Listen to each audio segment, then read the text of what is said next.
Watkins Glen State Park, 3.5 miles away from Watkins Glen International. That is where we're coming to you from here tonight in the Speed Racing Network Truck Series. Myself, Sean Griffith, and Brandon Domain here to bring you that Truck Series all night long here tonight. Holy National Geographic, thank you for that intro. We got a good look here. Yeah, hey, it works. We got the state park here, and I was going to say it's a good day to have a good day, but when it comes to these road courses, I don't know how many people really feel like they're in line for a good day as we get ready for a challenge at a pretty historic racetrack for what we've known here in SRN. We visited it every season as far as I can recall, so a lot of experience out here may lead to some pretty good racing, better than these drivers think, I think even. You know, whenever we go to a road course, everybody kind of freaks out a little bit. They think, oh, I'm no good at this. Well, guess what? Neither is anybody else. And so, you know, just get out there and get practicing just like any other course and have a good time with it. But yes, we come here pretty much every season. This is going to be more experience than anything else here at the Empire 140 laps here at Watkins Glen International. And you can see that beautiful, beautiful track from the blimp. And I see the boot. One of these days, I still want the boot to be a thing here in NASCAR, just to see how that plays out. But no boot here today. It's a 2.4-mile racetrack, 11 turns. We had that debate last season. It could be 7 turns, depending on how you want to look at it. I say 11, but either way, it's going to be a fast racetrack out here for 40 quick laps. Anything more than 4, I'm in trouble. But that's just me, because I'm just not a good driver. If there are water barrels around, I will find them. But let's take a look at our standings coming into this race. Sean Jensick up on top of the leaderboard, but he is not going to be here tonight. Yeah, that's going to open up a whole lot of possibilities. Now, of course, with the drop weeks here in SRN, you get to drop your 3 lowest races. Not really going to be much of a problem there for Sean Jensick, as much of a gap that he's had. But it could open up the possibility for guys like a Matt Greathouse, who broke through for his first win last week, Brad Herman, Kyle Spees, Austin Purnell, all those drivers that are pretty much within a race here of catching Sean Jensick. Kind of opens that window that maybe they can sneak by and catch up on that regular season championship with a couple races left. Yeah, and looking down there at that cut line, Lane Doyle 5 points above it, Lucas Lyons 1 point above it, jumped in this past week. Raul Meza 1 point out, and then going a little bit further down the list, Rob Yost Jr. right there on the cusp. So is Bo Tiffany, Mike Lipinski right there as well. So really, we've still got a long way to go in this season. We do, and counting tonight, 3 regular season races remaining before we get to the playoffs, and that finale in Michigan is going to be awaiting here not too long from now. And I really look at this and think, once you get beyond Andrew Harris, you're asking for a lot of help for drivers in front of you at that point. So a Jacob Zala, a Kyle Ryan, Sean Kozier, guys in that group, they're going to need some help to try to make up that kind of a gap. Definitely, and as far as the team side is concerned, had some good racing last week. I had a really tight battle between Threat Level Midnight and Tank Racing. 1 point separating those two, but everybody else kind of just going along their merry way. Yeah, not a whole lot of shocks last week. I mean, it's hard to say that you can have a shock at this point just because of how level everybody really feels this season. But you're looking at 2 pretty hot teams right now. JW Racing, they lead the leaderboard right now at 7-3. They're a half race ahead at this point of Threat Level Midnight. Phoenix Virtual Racing at the second most points. They continue to have the most points over the season, and this is the highest they've been in the standings, in third, despite all those points. Just kind of getting the rough draw a lot of the time. But look at that cluster, 4 teams at 5-5 right in the middle. And just wait, because it gets more exciting here tonight. JW Racing is taking on one of those 5-5 teams, Zuyos, and there's a possibility there that Zuyos could take them out. And if that happens, and Threat Level Midnight beats JBR, another 5-5 team, then Threat Level Midnight could take the lead in this series.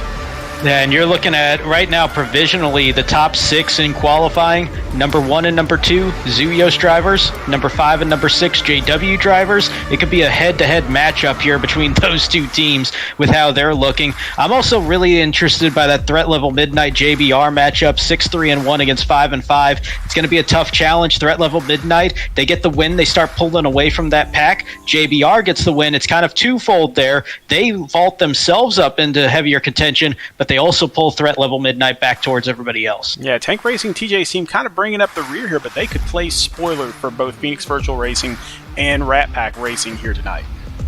They certainly can. I mean, it's not out of the question. I think with this truck series, we're seeing everybody pretty well level with each other. There's a little bit of, with Tank and TJ's team, they're bringing up the rear of the field, but it's not like they've been performing poorly throughout this season, so they're capable of stepping up and beating any team.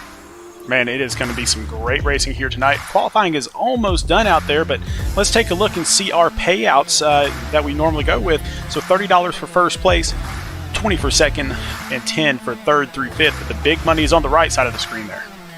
Yeah, it certainly is. We're starting to get closer and closer to that as we hit the second half of the full season here. Champion at the end of it, $500, $300 for second, $180, $120, and $80 for the rest of the championship 5. And then the top 3 in that next group of 5 that'll be racing for 6th through 10th. 6th will get 60, 7th will get 40, and $20 for 8th place. Well, we are so appreciative to everybody out there, but especially our sponsors for Speed Racing Network. Could not do it without them. Silverback Tax Solutions, Sparkle and Shine Mobile Detailing, TJ's Team Foundation, Butt Kicker, and it's not on here, but Admin Box as well. You'll see them on the race. Yeah, a little bit of a newer edition there at that point in the season, but yeah, we're definitely appreciative for all the sponsors. Most of them have been around really since season number 1 at this rate, and obviously can't do this without the sponsors, can't do this without the fans as well, but the sponsors kind of help us put the bills together there, so big thank you to them. Well, here we go. We've got our qualifying done, and just like you said, Zuyos is on both sides of the front row. You got Brad Herman and Blair Holloman sitting up front, followed by Ben Park from Tank Racing and Landon Cardullo from Jonathan Bio Racing.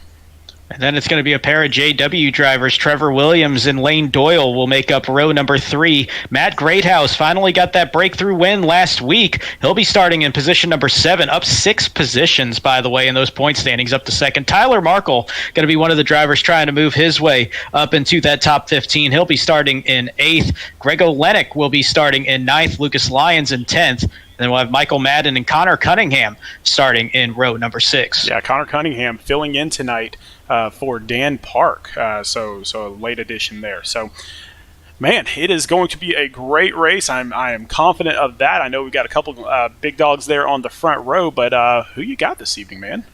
Well, we can kind of take our time on this, as I thought they were going to be gridding up near the backstretch, but they're gridding up at the start line here. But yeah, one thing, you mentioned Sean Jensick not here, and I know we both were looking at him with his prowess on these road courses, but I'm going to go with somebody that's kind of been consistently smooth at these road courses. Starting in P number 6, I'm looking at Lane Doyle in that 47 truck. It's twofold here. He's been consistently smooth on the road courses, had a 3rd place finish last season here at Watkins Glen, but I think the bigger thing is this is a big race for him pressure-wise, sitting 5 points above that cut line. If he wants to keep that trending upward as it has been the past few weeks, needs to take advantage of a good possible run here tonight. And he's in a good position to get that done as he's starting there in that 3rd row. You know what? I was really kind of hoping Sean Jensick would be here, because it would have been a very easy pick. It would have been one of those picks where people are like, you're stupid for not making that pick. Well, I've never claimed that I was a smart person, so I would have picked against him anyway. I'm going to pick the last person that beat him on a road course where Jensick did not wreck. So Jensick wrecked the last time we were here at Watkins Glen, and he lost that race. But besides that, he's only been beaten one time on a road course, and that was by this guy, Blair Holloman, the guy that is up front with Brad Herman, so sitting on the outside pole here tonight. I really think that he's got the chance here, especially with Sean Jensick not being here. He has got a shot to take this thing all the way if he can just get past his teammate Brad. And you know what? With a pick like that, that's kind of telling me one thing. You're expecting a very close finish at the end of this thing, because it seems like whenever Blair finishes 1st or 2nd, it's within about a 1/10 of a second to whoever he's racing against. So I'm all for it, because I want to see a side-by-side finish. It's kind of like Keselowski and Ambrose about a decade ago here at Watkins Glen. Oh, yeah, that would be a blast to see that. We will have the track map up there for everybody, so that way you can kind of follow along with what where people are on the track. In fact, what we will do is we'll will swap that over to the car numbers. So if you know your driver's number, then you'll be able to see that on the track as they get spread out, because long track here, really tough to get all the angles. Absolutely, and with all the turns, no matter how many you want to put them, what we do know, they're coming up on the last turn. We're getting ready to go green flag racing here at Watkins Glen. Yes, we are. It is about that time. We have been waiting all week for it. So let's bring out that Silverback Tax Solutions green flag and get this party started, as Brad Herman will start us off. They're going to be diving down into turn number 1, and everybody kind of fears this one the most. I think there's 3 really tricky spots here. Turn 1 typically hasn't been so bad, and doesn't look like it's going to be too bad here thus far. We're seeing 3 wide, 4 wide at one point coming out of the turn, but everybody threw it cleanly as they head to the S's. Yeah, not too terrible there. So kind of impressed so far. And Brad Herman does take that lead and kind of gets away from Blair Holloman and Landon Cardullo.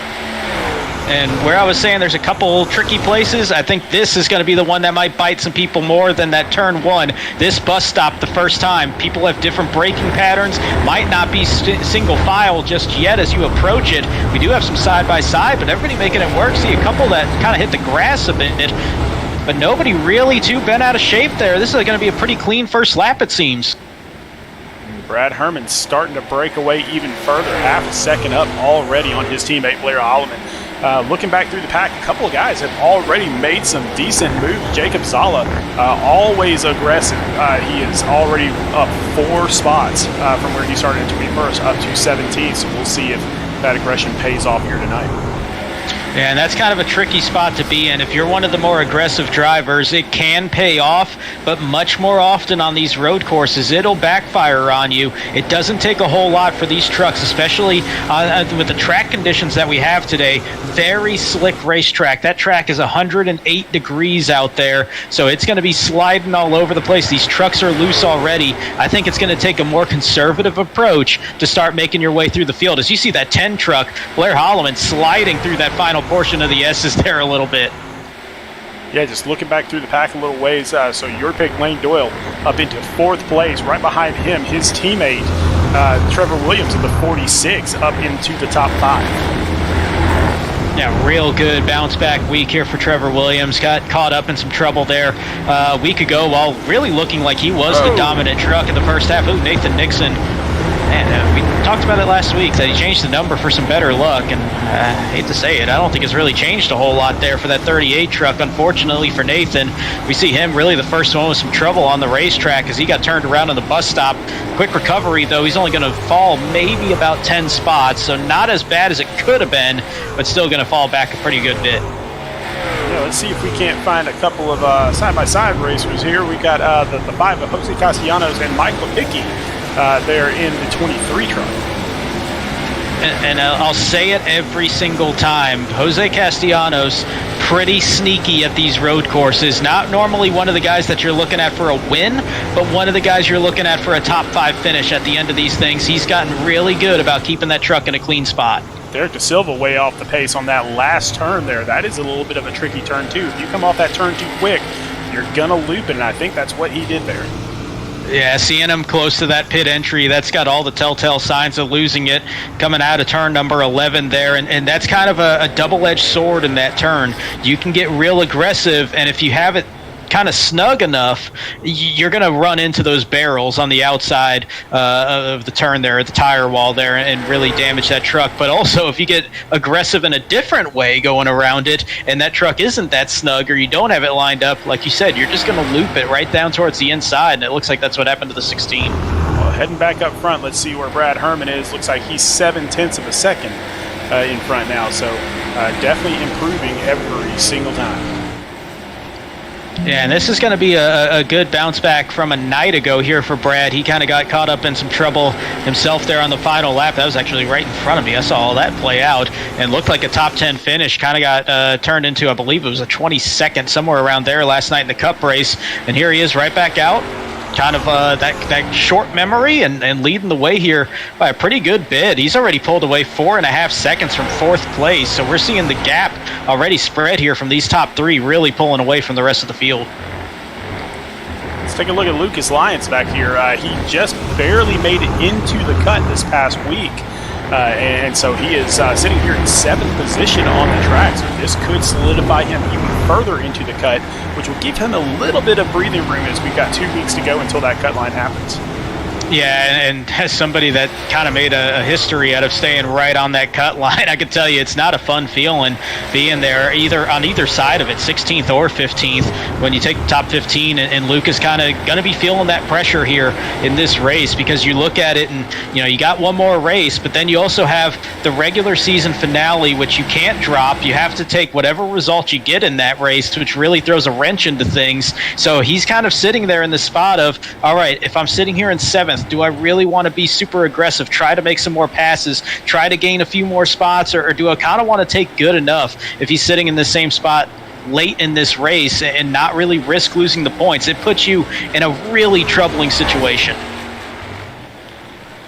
Brad Herman, Blair Holland starting to kind of pull away from the back with Landon Cardulo there. So 3 drivers really starting to do it. Yeah, looking really good as we get I don't know if this is a crane shot or a drone shot. I'm guessing a drone shot now with the way that we're kind of turning, but pretty good look as they go from the bus stop into the carousel. And there's a whole lot of ways drivers are going to be tackling this. I know there's some that are going to be, we got Andrew Harris turned around. He was somebody not far outside of the top 10 the last time by. So that's a big hit here for the 87. Doesn't look like he actually hit anything, but he's going to lose a lot of ground. Let's take a quick look and see if we can find out what happened to him, because like you said, he was doing fairly well. Not really sure how that came to be, so let's pull that up here. So heading into turn 1, big downhill sweeping right, and yeah. That has the signs of either a wheel hop or just trying to get a little too heavy on the brakes and just not really having that thing stable, and it just kind of kicked out from underneath them. Well, and a lot of what people don't understand if they're not drivers is when you have changes of elevation like that, it really messes with your tires. So you can't get as much grip if you're going downhill with a rear wheel drive truck. So you can't really do that because those wheels are kind of up off the ground a little bit as you're going downhill, and so you lose a lot of that grip, and when that happens, your tires start to slide as they're rotating, and then you'll start to slide all the way around. Yeah, and you kind of couple that with the shifting patterns and the way that you kind of work with your feet here in these trucks too. When you come to the road course, just the amount of times that you're shifting and the angles that you're taking, you're kind of getting a little bit more aggressive on the brakes than you're typically getting used to as well. And so you kind of, where I mentioned that wheel hop, that's where that really comes into play. It's just you're shifting at the wrong point. The engine's not really there. The wheels just aren't feeling comfortable. That whole truck is just fighting you at that point. And that kind of had that look of exactly what happened. Trevor Williams has climbed up even further into the 4th position now. So still, about 3 seconds behind Landon Cardulo here, I believe. So he's still got some room to go, but definitely up in 4th place. That is not a bad spot to be for him. No, not at all, and especially where he is in the point standings, too. He's in a pretty comfortable position, 41 points above that cut line. He's really in that pack, though, where we saw about 7-8 drivers all within about 15 points of each other. So a good result here could vault him all the way up from, he entered this one in 9th place, could vault him all the way up really to 3rd looking at it right now. Matt Greathouse 2nd in points, running up there with him in 5th place right now. But I mean, any good result here with a little bit of help from some guys having a little bit of a rougher night, we could see a huge shakeup in the point standings. Checking back in on our biggest mover of the evening so far, Jacob Zoller. So still moving up the charts. He is up into 13th position now, so that aggression paying off definitely. He's going to have Michael Madden in front of him, and Madden is a little bit better on these road courses than people give him credit for, so that's going to be a tough pass. Oh, we got a little wreck right behind him. Yeah, it looked like Castellanos and Techmeyer got together there in the 32 truck, and not too sure. We kind of lost sight of them just a little bit. No, but that was Connor Cunningham. Connor Cunningham. Very similar looking truck there. But the 17 truck as opposed to the 32. But excuse me, yeah, it just that had all the telltale signs of one thinking that they were clear, one kind of braking a little bit later on the entry into the turn and just kind of getting mixed up there going into turn number 10. top 5 still remain the same. Top 6, top 7, actually a lot of those are still staying the same. So just trying to find some closer racing for you. Probably the closest race right now is Lucas Lyons and Lane Doyle here for 6th and 7th place. Yeah, throw Tyler Markle in that mix as well. And Lane, he was sitting about 5 seconds farther up. Ooh, Derek De Silva going through, that should be the bus stop here. And he's stopped. He is stopped for sure. Yeah, he's making his way through the kitty litter out there, and looks like he's going to get that thing back going. Actually, that was turn 10, actually, is where he went off track. That was a tough camera angle to kind of pick up, but you see him coming back on track right in line with the race leaders, and that was a dicey situation. You see a little bit of a gap forming there now between Doyle and Lyons as he came back on track right around Lucas Lyons, who probably had to check up just to make sure he didn't get into him. Jumping back a little ways for the battle between 14th and 15th position. So we've been talking about Jose Castellanos a little bit. Austin Purnell is all over him right now.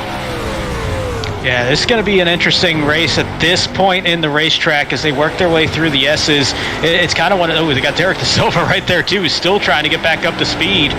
And that kind of broke that up just a little bit, but some quick reflexes. That is not a point in the racetrack where you want to be catching slower traffic. Ooh, it's just such a, I mean, it doesn't look hard when you're looking at the track map. You're like, okay, it's just a few little turns here and there, that sort of thing. You get out there on the track, get the elevation changes, get these trucks around you, get that speed going, and it is just so hard to keep your line every single time you're on this track. Yeah, like we said earlier, it's a hot racetrack. All the elevation changes around here. Those S's, they look so simple, but every single time you hit it, it feels like it's a completely different thing. Oh, we got one going through the bus stop here. Jeff Vickery there. Jeff Vickery in the 7 truck, and that's, I think he did the right thing. There's going to be a time penalty, obviously, there, but it looks like he kind of held off there, waited for a gap, slowed up enough, and he should be good to go. But yeah, those S's that we were just talking about, so difficult as we got, oh, wow, I cut off again here. Speaking of the S's going into them, as Lucas Lyons going around Lane Doyle, that for position number 6. And Doyle falling back to 7th as they work through those S's where I was trying to go. All the elevation changes, the temperature of the racetrack, the way that the fuel burns off and makes the back end of the truck lighter, the tire conditions, every single time you hit those S's, it feels completely different than the time before it. And it's just such a loose area of that racetrack, especially when you hit that left turn number 3, and going into that final portion of the S's, it just really wants to disturb that racetrack. Looking back at Brad Herman, who has gained a 1-second lead on Blair Holloman. So far, blue skies in front of him here. They caught a couple of the lap cars, but has not caught the big group yet. But he is about half a lap ahead of that big group, and we're only on lap 11. And so that tells me that he's going to probably lap half this field if this keeps up. Yeah, that sounds about right, which typically for the road course races here in SRN, that's pretty much what we see. And that's in the trucks, Xfinity, and in the Cup side as well. You'll see about half the field wind up a lap behind because there's no cautions out here. So it really kind of amplifies the effect of the haves and the have-nots when it comes to these road courses. And Brad Herman showing right now, definitely in the have category when it comes to the road course skill. But you mentioned the lap traffic at the end of this straightaway coming out of the carousel. That's where the next couple are coming.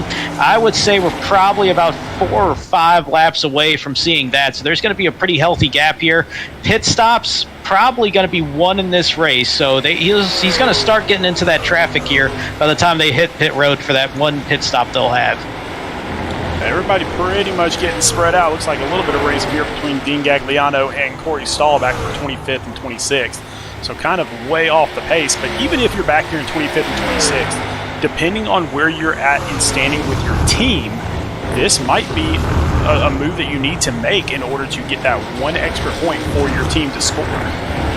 It certainly can, and I mean, to even kind of look at it in the smaller picture when it comes to this race itself, we still got 3/4 of this race to go. So if you're sitting there in the mid-20s at this point, you kind of pick up one of those passes. You never know when anybody's going to find trouble, especially as these tires start to get a little bit older, back ends of the truck start lightening up because of less and less fuel in them. I think we're going to start seeing some guys start making some mistakes here as the handling of these trucks really change, and that's going to open up the possibilities for some of these guys that are being a little bit more conservative in the mid-pack. Well, everybody up in the top 10 has remained fairly consistent. Greg Olenek right there on the verge of the top 10. He's being tracked down by Kyle Spees, who Kyle is a really good road course driver. So it would not shock me to see him try to make a move here on Greg in the next couple of laps. But Greg is just fighting for every single spot as he's behind the 8 ball to try to get to the playoffs. Yeah, he's kind of in a tough spot. We've seen the monster run that he's had since he rejoined the league here in week number 6. So he hasn't had a whole lot of races, but what he's done, I mean, he's passed about, I think, 12 or 15 drivers in the point standings in just that handful of races that he's done. So just a hot start here for that 31 truck, but his thing is just time. You saw him, he's 41 points behind the cut line entering this race. Not impossible to make his way through despite having fewer starts, but he's got to hit a home run every single time. Don't think 10th place is going to do it, but keep in mind, one thing that we haven't really talked a whole lot about this season, we definitely will in a couple weeks, that playoff lucky dog still looming there for guys that qualify for it, and he certainly does. No, I mean, just think about that for a second. So 15 drivers are getting into the playoffs based on points, and then the other basically 25 drivers are going to go at it for one race, and the best finisher there gets the playoff lucky dog. Yeah, and it's going to be at Texas Motor Speedway, which is a track that, you know, it's another one of those have or have not racetracks, but in the truck series especially, it's always produced really good racing here in SRN. And looking at the names that are below that cut line, I think there's 2 that really stand out at you absolutely immediately that are a little bit farther back from that, the first 4 or 5 guys behind that cut line, Greg being one of them, Landon Cardulo being another one in that 13 truck. Had a very hot and cold season, kind of getting into a few on-track issues there at times, and that's kind of limited some of the possibilities there as he works his way around Blair Holloman for second place. How about that for a timely segue? But that 13 truck is going to be the other one. I think you're looking at Greg Olenek and Landon Cardulo for the favorites when we get to Texas, but like you said, 23 others or so are going to be out there with that same opportunity, and who knows what can happen. Sean Kosier around here, and man, he has just had a rough season this season, and Sean's such a great guy. He's a great business owner. I mean, really just a good human being, and so really proud to have him in this league, just not having the season he was hoping for. It happens sometimes. You just kind of get in that cycle of one thing goes wrong, and then the next week something else goes wrong, and it just keeps snowballing on you. And I've been there. I feel like you've been there as well. And I think anybody that's watching that's on, oh, wow, we got Dean Gagliano backed up against the tire barrier on the inside exiting turn number 1 as well. Waits for the moment, and he'll go get that thing straightened back out. But it's just kind of one of those things. Anybody that's watching that's been on iRacing or any other similar thing kind of knows that feeling where it just kind of keeps adding up on you, and it becomes this vicious cycle, and that's where that 97 truck is right now. Yeah, I mean, it's and it is that cycle. The crazy thing is you can't just have one bad race. It ends up being a whole lot more than that, and so and then you kind of start to get depressed about it and everything. And so I've actually talked to a couple drivers recently that said, you know, I kind of just want to take a break, just kind of step away for a little bit, because we've seen drivers that step away for a season, and then when they come back, they're better than ever.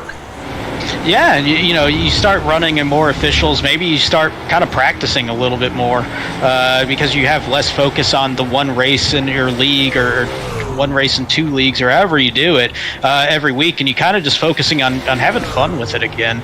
I know not to kind of bring myself up into this, but the past few weeks, pretty good run, and a lot of it has come down to I just kind of lowered the expectations, just started having fun again with it. And I think that mental switch really hits, and it's different for everybody though. Some people want the repetition, some people want to take that breather, some people just kind of need to get one good race, some need a few good races to kind of break that habit. It's so psychological with so many things, and I think also part of it too is physically being out on the racetrack, or virtually being out on the racetrack, I suppose. But if you're kind of stuck in that mid-pack, there's so much going on. There's so many people falling back, so many people going forward, and it's just different racing than it is out in front. And if you're kind of staying in that mid-pack, it really gets more and more built up. That problems can kind of keep coming up on you. But if you're out in front, whole lot easier because it's a whole lot cleaner racing typically. Well, and again, I mean, with being around the same drivers over and over and over and over again, it kind of gets a little bit more pressure than one of those official races, just because you don't want to ruin their race. And so a lot of times you play a lot more conservative. You do things that you wouldn't typically do in a race where you don't really know the other drivers. And sometimes you do the complete opposite. You know the other drivers out there that are so well that you do things that you normally wouldn't do. And so it's just kind of a weird scenario to be in league racing. But it's got its advantages where you don't have to win every single race. You just have to come in top 10, top 15-ish, and you're in the playoffs. Absolutely, and you talk about being around different drivers and being around the same drivers every time. It feels like, and there is that feeling that you just can't get away from certain people every single race. But one thing that league driving does do is it does kind of give you that ability to study people, and you know what the tendencies are. Now that can be good or bad, but you know what the tendencies typically are. You every now and then, if you decide to kind of change it up, that might throw people off that kind of have that same habit of studying the people around them.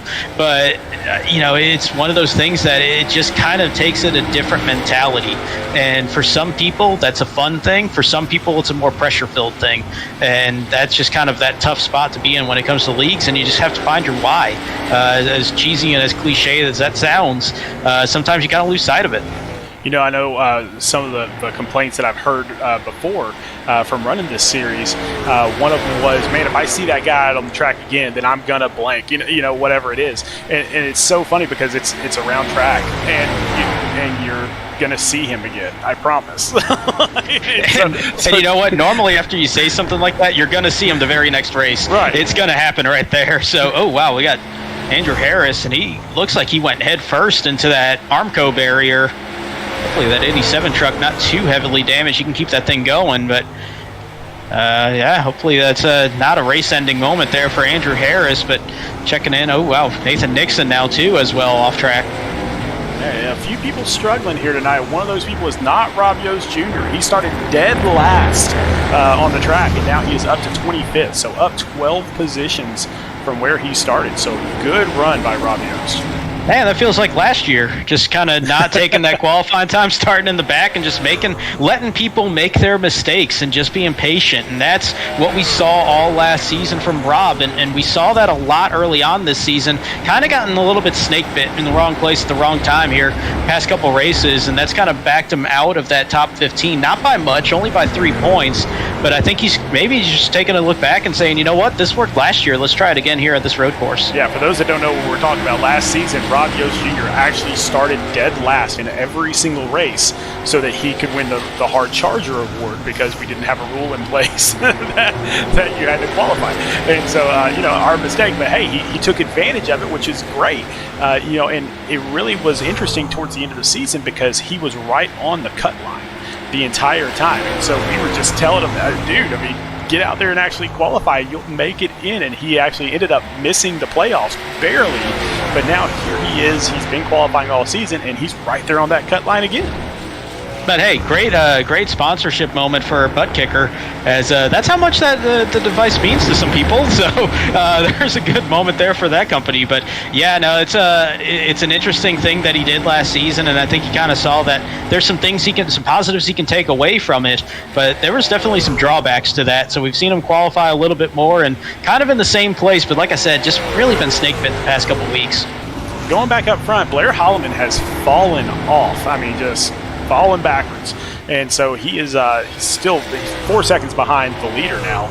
Landon Cardullo is pulled away by a couple seconds in front of him. Trevor Williams trying to work his way up to try to match him, so Trevor is still 6 seconds behind, but Blair is not really on the pace that we're used to seeing him do, even though he's in third place. No, and I'm wondering if one thing I was kind of just looking at is we're right about halfway through this race. I was wondering if he was going to come in this time by. Pit window is open to make it the rest of the way at this point. We've got the 23 turned around now, and this is going to be that point of the run. We talked about how the back end of these trucks are going to get lighter and lighter. Tires are starting to go. This track is still super slick. In fact, I think it's increasing in temperature just a little bit. Actually, just decreased by a degree. Take that back. But it's still a slick track. Tires are old. Fuel is about out on these things at this point. These trucks are going to get tougher and tougher to handle, and especially if you've been pushing it out on the racetrack, trying to get around lap cars, trying to get around competitors that are for position. So I was kind of curious, thinking if Blair Holloman was going to try the undercut there, get a little bit more pace in that, see if he can pull back up towards the front here with some pit strategy. But I think that's about to go away, because I'm pretty sure we'll see the leaders come in either this lap or next lap. So I don't think there's going to be a whole lot of benefit at this point.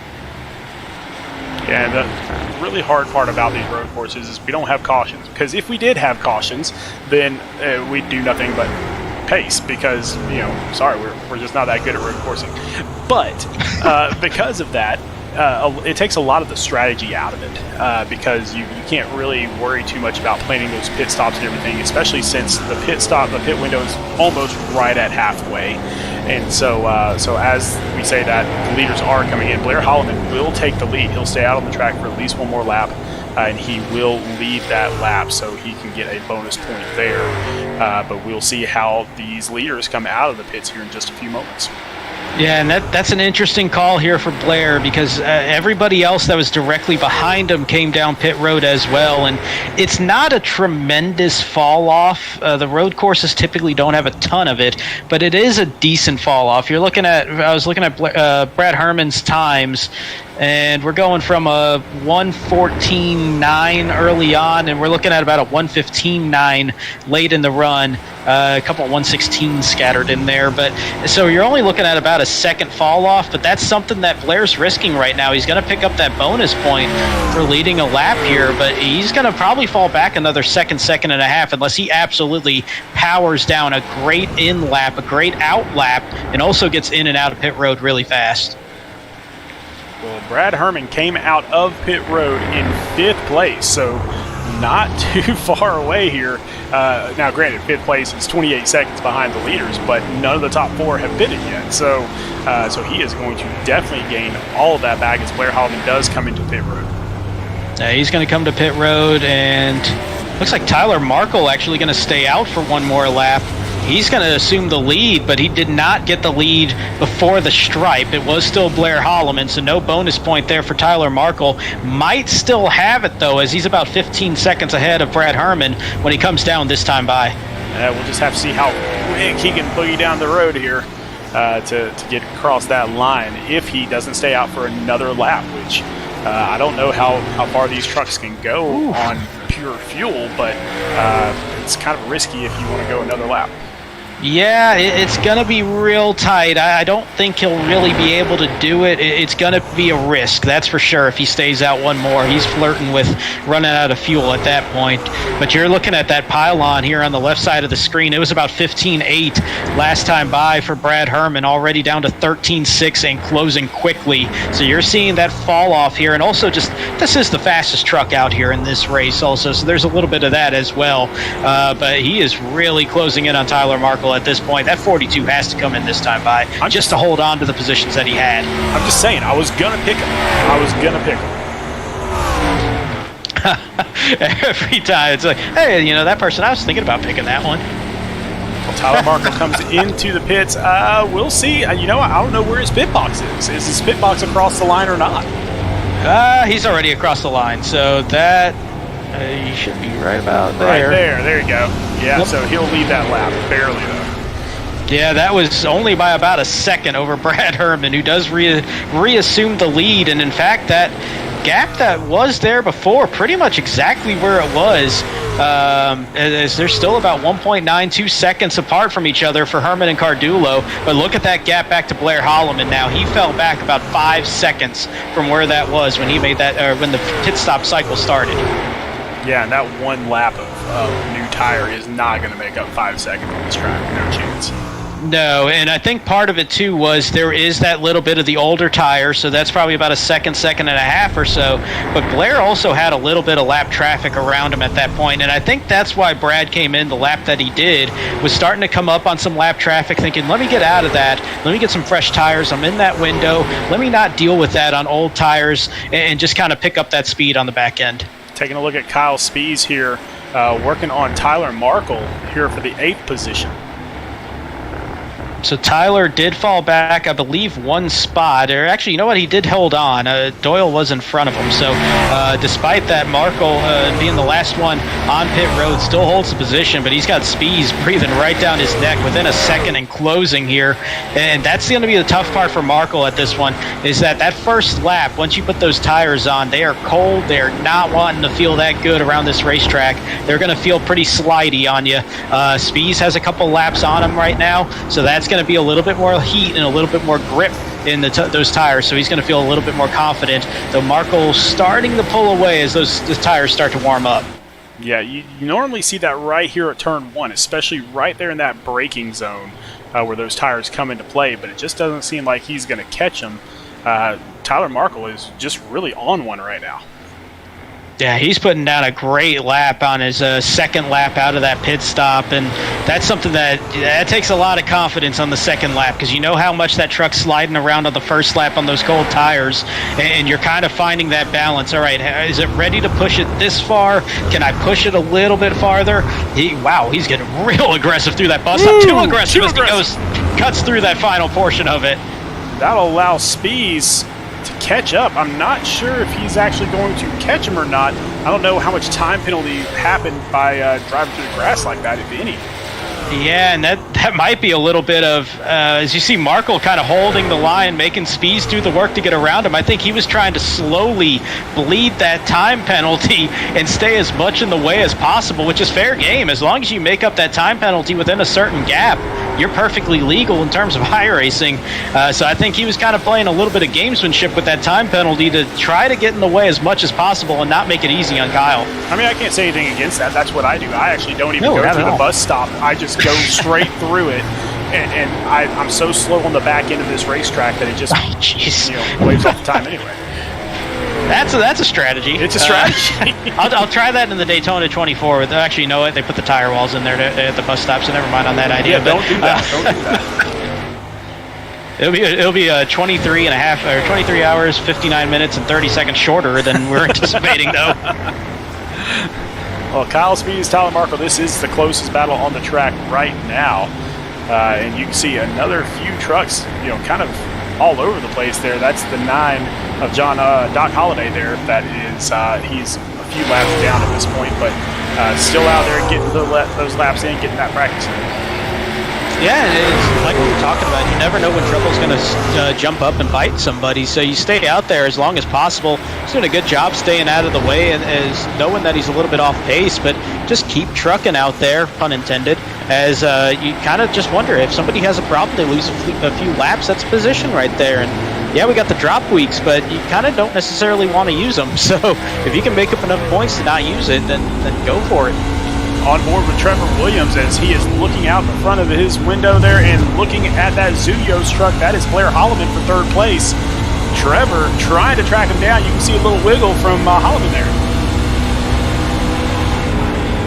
See some damage on Holloman's truck too on the inside.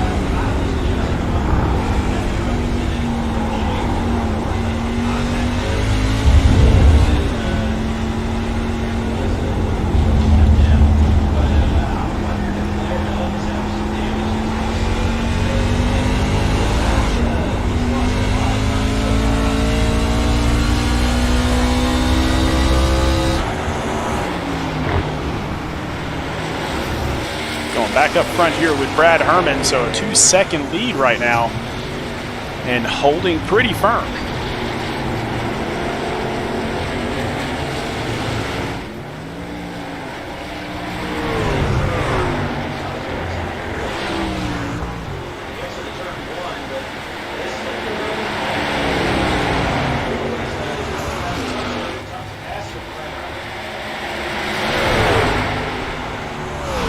Landon Cardulo here in second place. He is 1.7 seconds behind, but he is also 12 seconds ahead of Blair Holloman. So as it sits right now, unless something major happens, Brad Herman and Landon Cardulo are going to be your top two. Yeah, it's definitely looking like that. Like, unless you said something major happens, and we have seen that here at Watkins Glen, where race leaders are not necessarily immune to trouble with lap traffic, but it seems like everybody playing nice thus far that are being put one or multiple laps down. But it's kind of all coming down to where these guys are catching that lap traffic, because what we just saw, Brad Herman had a bad spot there where he caught two trucks going a lap down through the S's, and he lost a little bit of time, but then a second went away from that gain for Landon Cardulo just because he caught Bo Tiffany at an awkward point in that racetrack. Well, glad to have you back here. I know your mic had cut out there for a little while. In fact, everybody out in YouTube world is saying, hey, we lost Brandon. We'd rather hear him anyway. So thanks for coming back. We appreciate it. Yeah, little just kind of jiggle the handle or disconnect, reconnect, however you want to put it, and it's apparently working tonight. So we'll blame it on the weather. So the weather is all sorts of fun around me right now. So glad that we are still up and running. We were kind of scared there for a little while that we wouldn't even have a broadcast tonight because of the weather out here with a tornado watch. Yeah, and as a native Texan that now lives in Georgia, can tell you for sure those tornadoes, not anything you really want to be around. So, yeah, hopefully it stays mostly calm out your way, as calm as you possibly can be. But something that might not be calm is the battle here for 10th here in a second, as I saw Greg Olenek closing right in on Ben Park. Got pretty close there, Park with a better run through the bus stop. He's going to pull back away from Greg just that little bit, but starting to see some battles starting to reform out here on the racetrack. Yeah, a couple of them. Back here a little ways, we've got Jacob Zala and Jose Castellanos, so both of them improved throughout the race. Jacob Zala up from 21st position to 14th. Jose Castellanos up from 19th to 15th. And slide out of the carousel for Jacob Zala, and that's going to make it an easy pass here for Jose Castellanos to get around. Yeah, it just... right on cue, too. I really do think that the broadcaster's curse may be real. I'm not going to give that to everybody. I don't want that excuse out there every time. Well, you just saw Tyler Markle make a pass on Lane Doyle for 7th position. Kyle Spees tracking down Lane Doyle now to try to get that 8th position away from him. Yeah, this is an odd race here for Lane because he kind of just fell off, similar to Blair Holloman.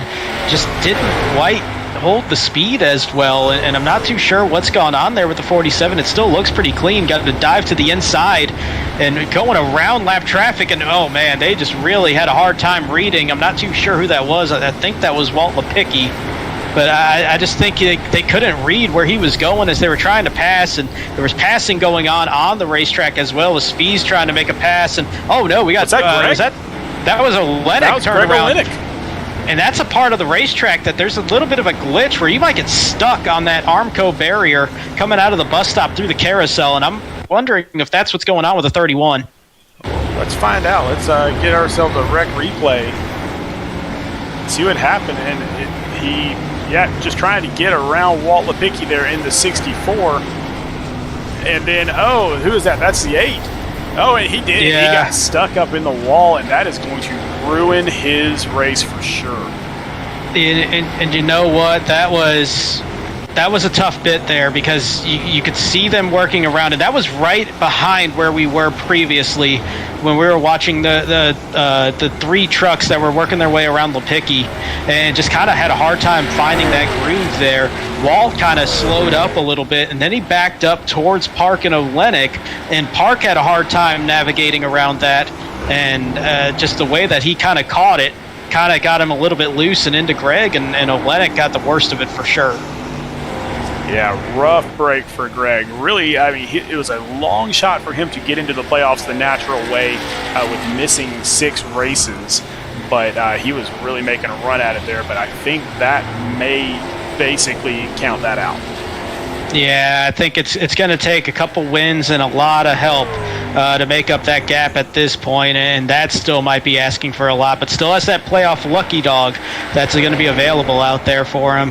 That looks like that's going to be his only route into the playoffs at this point, but I mean, honestly, I'm just looking at this top 10 right now, and for the most part, it's a lot of guys that are inside that playoff cut line. We might be seeing some gapping going on here pretty soon in this points leaderboard. Yeah, I think I was telling you guys last week that I think this might be the week that we actually start having player or drivers locked into the playoffs. And one of those drivers I thought was going to be Sean Jensen couldn't make it here tonight. Had he made it here tonight and done what he normally does on these road courses, he likely would have been locked into the playoffs completely and totally after this race. Yeah, and looking at his drop week, so he's going to gain a 27-point finish, so that's going to be his safety net here. So he's still going to maintain a pretty solid night. That's pretty much like you're getting a 15th place finish. So not necessarily as good as he typically gets on a road course, but that's still a pretty solid safety net for having to use a drop week here. So the 0 will replace that one. But he doesn't really have much else back there in terms of that safety net going into next week. It's going to be a 0, an 8, or an 11. Ooh. Hey, speaking of next week, we've got the Peach State 120 next week. So on our way to Atlanta. Not a wild card at all. You never know what's going to happen.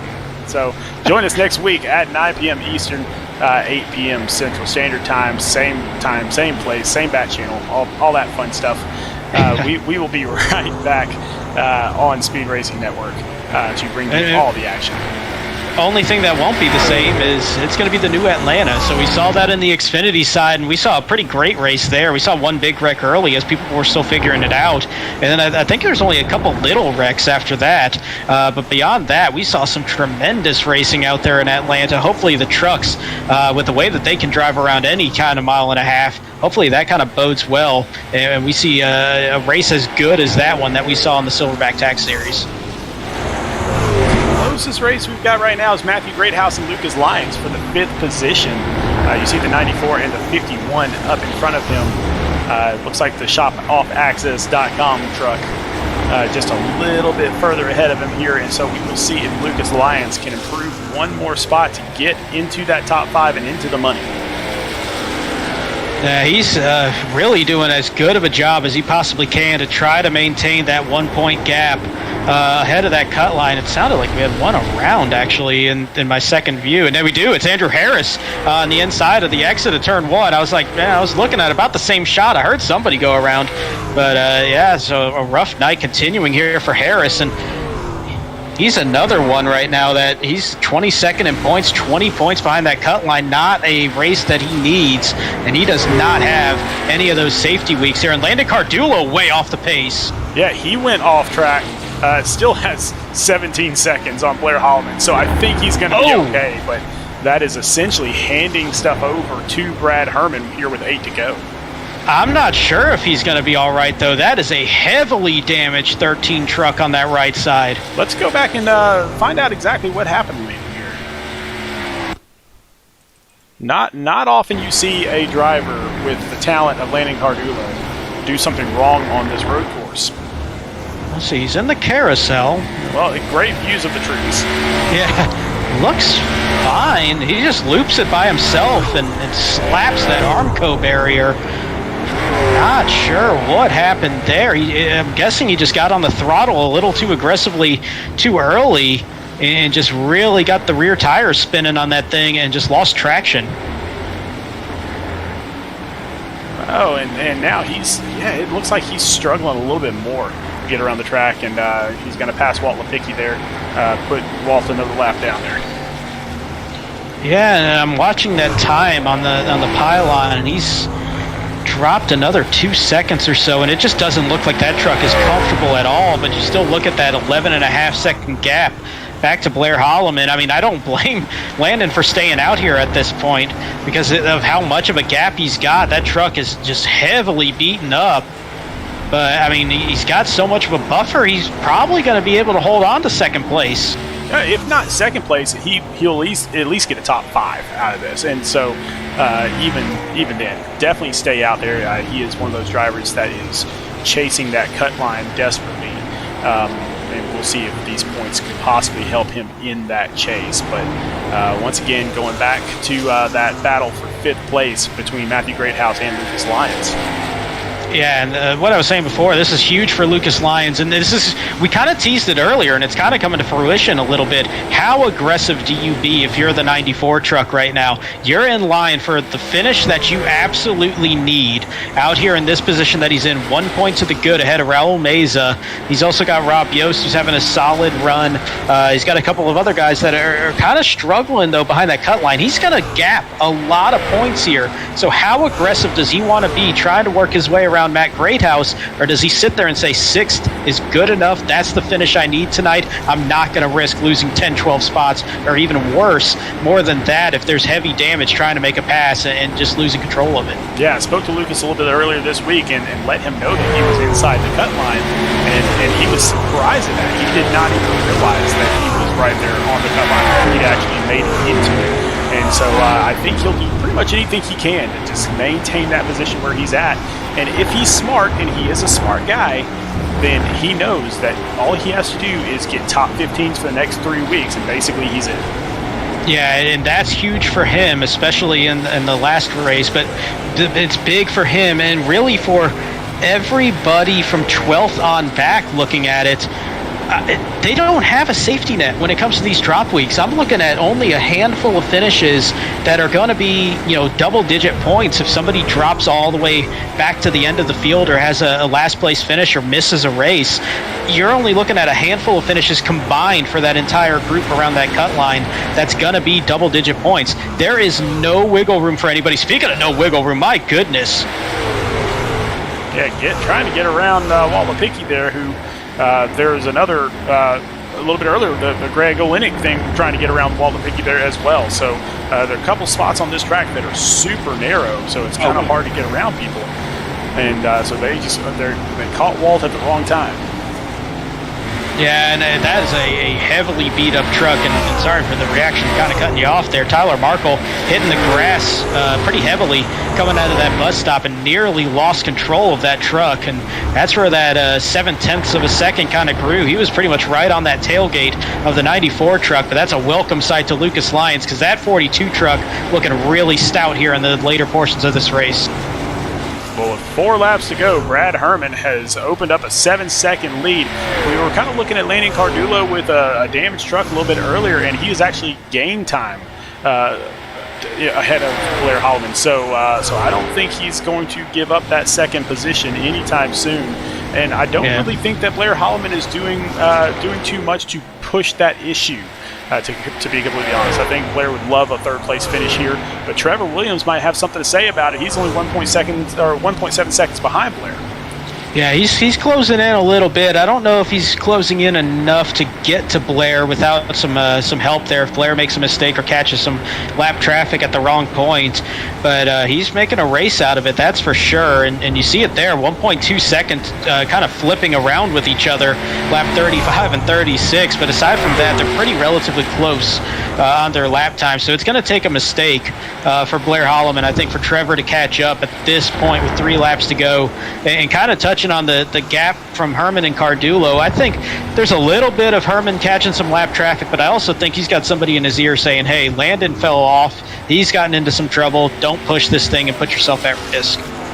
Yeah, especially with as much as these trucks have spread out on the track, no reason to put yourself at risk as you're going by lap traffic. So on that lap, Trevor Williams fell off about 0.3 or 0.1 seconds. So not a big fall off, but definitely not catching Blair Holloman at this point. We'll see if he can maybe catch up on this lap. But let's go back up front as Blair Holloman, he dealt with a little bit of lap traffic just now, and now he has the number 23 of Mike Lipicki in front of him a little ways, so he may catch him, he may not. I think he'll probably catch him.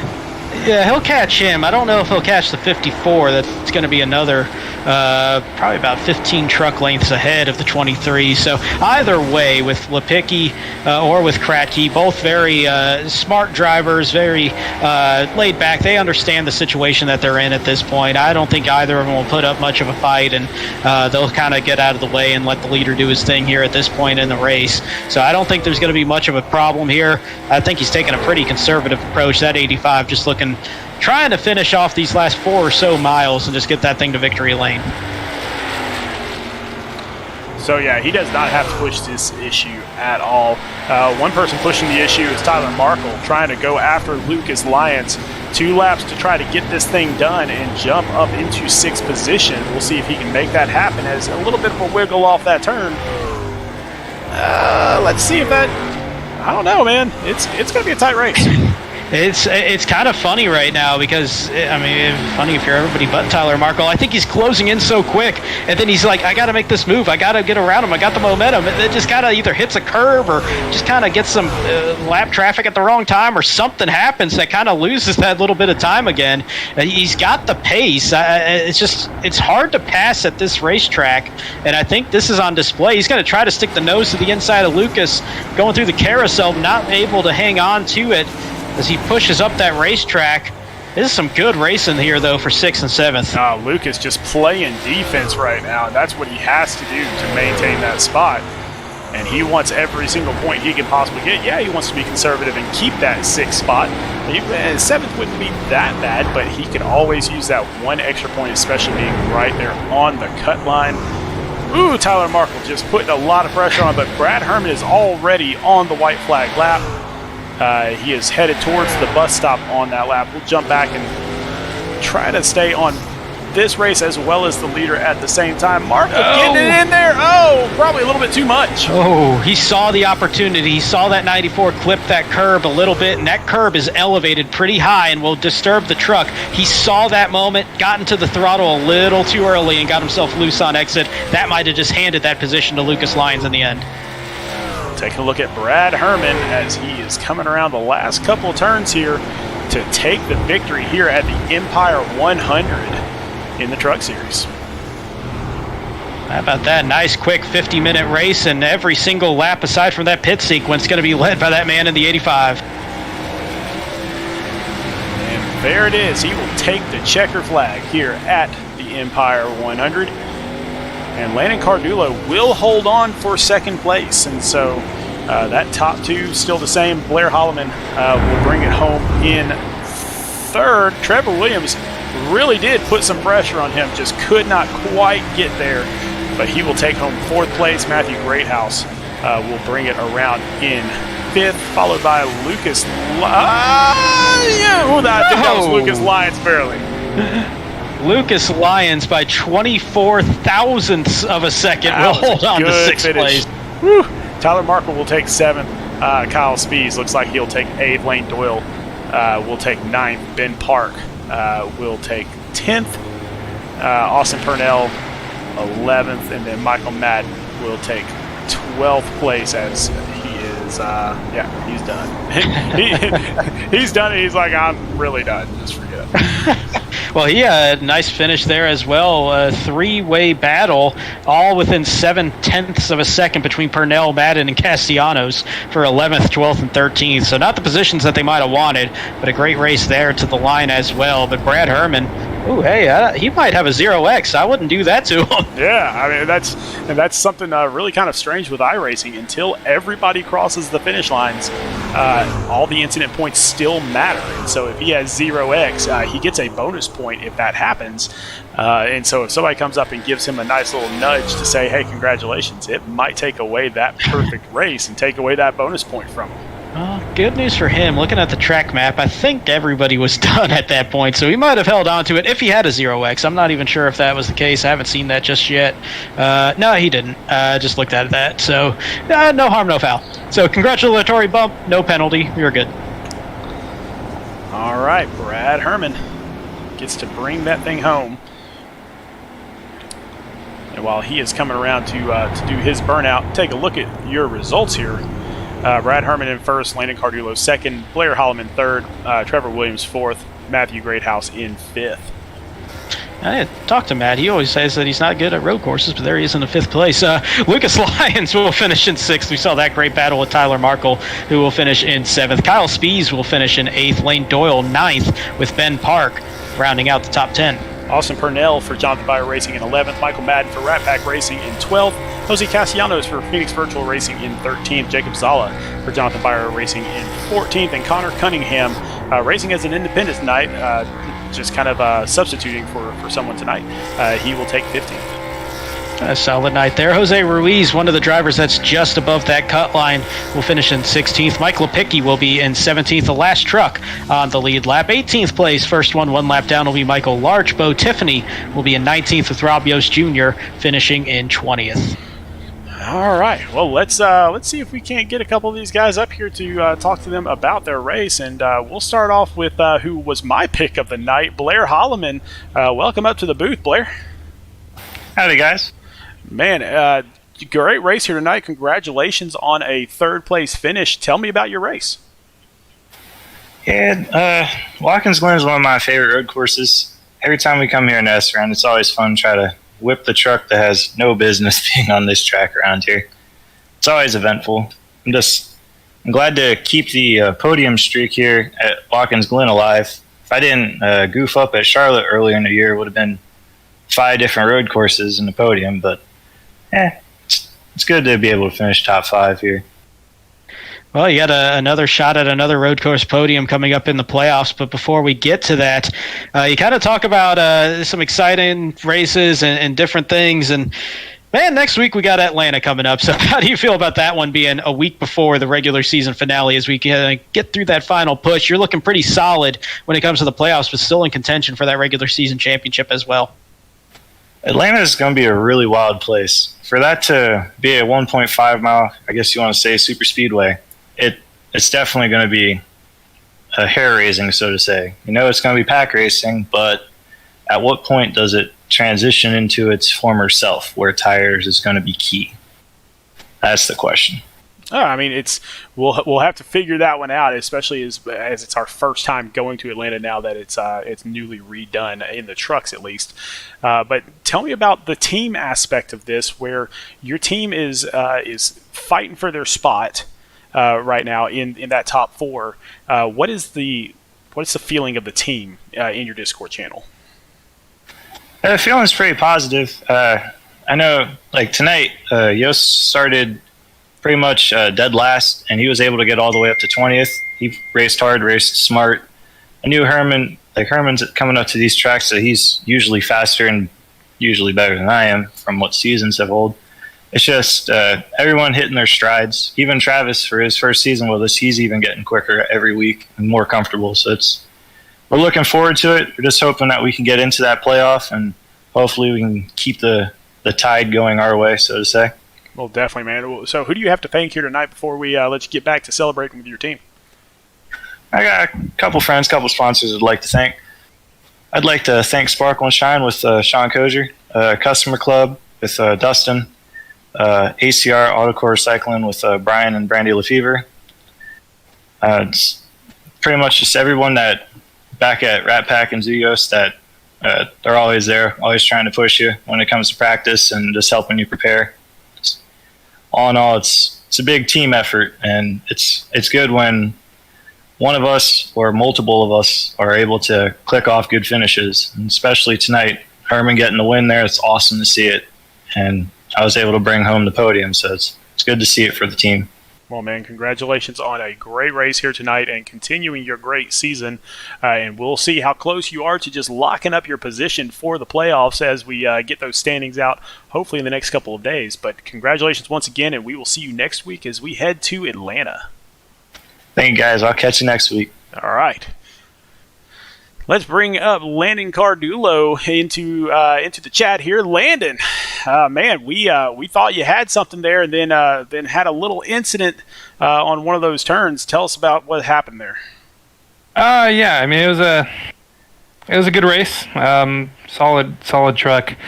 I knew we were gonna have top 5 speed coming in here. This is one of my better tracks in this league.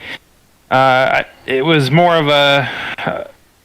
I want to say it was a fun race, but it was more of like you got to watch out for lap cars because there was a lot of carnage going on between them. So the incident that happened, I think I just was more focused on the lappers in front of me, and it got out from under me.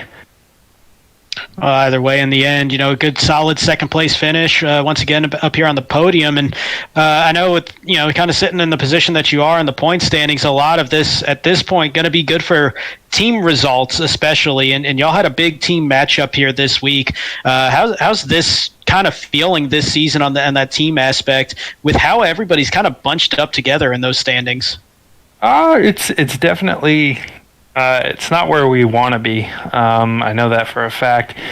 Me and the guys, we try to come in here, week in, week out, and try to bust our butt, but just luck hasn't been on our side. And past couple of weeks, we've really shown the old JBR. We're running in the top 15, and I think Jacob and Kyle's not here tonight, but I know when he does come back, we're going to put some good results. Austin's definitely showing everybody that he belongs to be in this league and on this track, definitely kicking our butts, and James is doing magnificent as well. So it's just a team effort.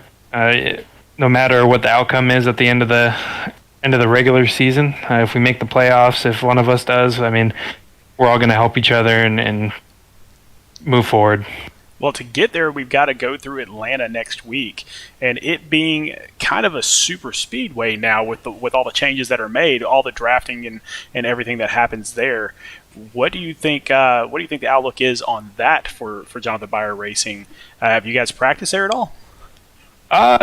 Unfortunately, I have not. I don't know about them. I think they have, but I have not. When the track came out and they had a C-fix there, I did not run it at all. I should have, but I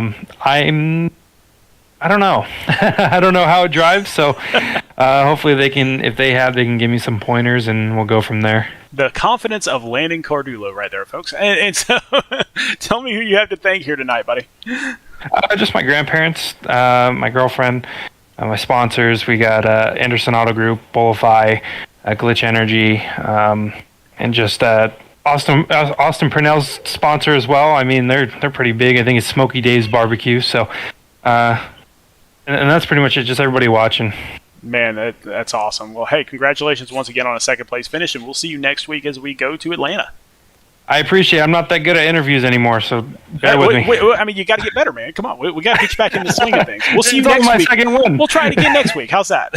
Sounds good to me. All right. Thank you. All right, and let's see if we can't find Brad Herman and get him up into the booth here. Brad Herman, welcome up to the booth, man. Congratulations. Great race out there tonight.